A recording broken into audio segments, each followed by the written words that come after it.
Wala na pong ulan mga kaibigan, pero wala nang bagyo. Malis na si Juan, pero ayan, wala nang ulan, pero ang lakas ng tubig na iniwan niya. Bubulwak na naman yung baradong kanal dyan, nagpapabaha dito sa ayan, Parkohan Highway may Watanhan. Kasi ka mag-yamsar Lokolay ko sa mula marigatan, kasi ka mag good job yan, anong samsag.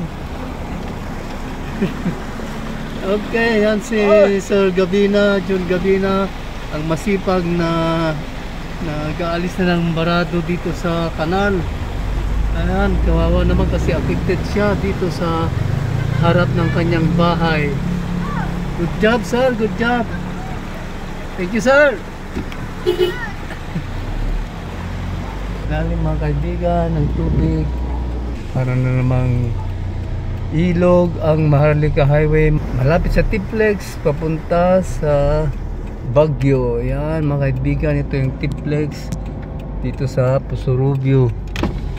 Yan yan, mas tulang ilog na naman. Ingat lang sa biyahe.